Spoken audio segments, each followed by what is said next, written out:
My name is Roop Raj. Most importantly, I'm a Troy High School graduate, class of '95. That wasn't that long ago, right? It's a few years ago. So I say most importantly, I am a Troy High School graduate. And secondly, I'm an anchor and reporter at WJBK Fox 2 in Detroit. I anchor the 5:30 and the 6:30 p.m. news Monday through Friday. And we tell stories for a living. But the stories you're going to hear tonight aren't in words. It's going to be through emotion, through music. And what a beautiful way to tell a story. The story of mine began right here at Troy High School.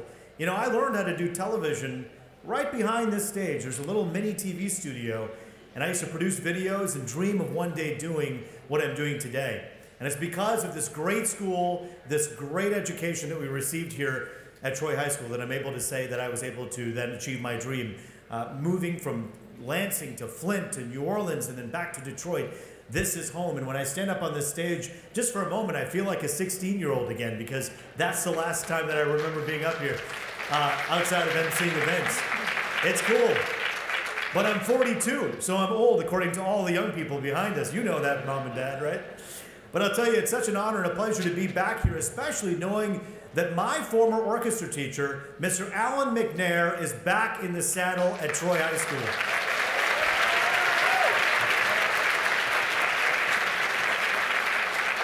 And I know we have a long night of wonderful, beautiful music, but I would be remiss if I didn't begin to tell you just a short little story about why I think Alan McNair is such an extraordinary person.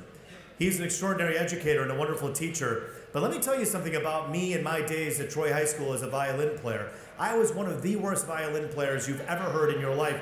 So much so, my dad and mom, when they had to sign off on the practice cards to say that I practiced for a certain amount of time, when it was before time, they would say, son, it's okay, you practiced for 22 minutes, it's almost like 30, let me sign the paper and go move on to your math homework or something else.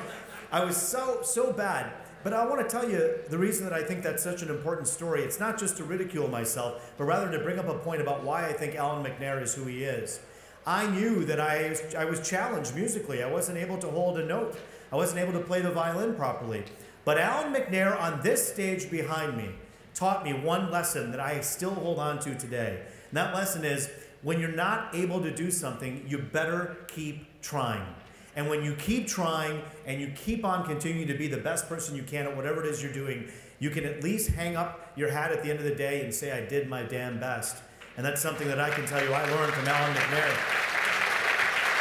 And through some tough stories covering Hurricane Katrina when we didn't have water and it was 105 degrees outside and we were live on TV for 15 to 18 hours, covering the terrible bankruptcy of General Motors and Chrysler in the city of Detroit. Tough times happen, but covering those stories and trying to understand the truth. My goodness, I learned that lesson here at Troy High School, although I will tell you I still am not musically inclined at all.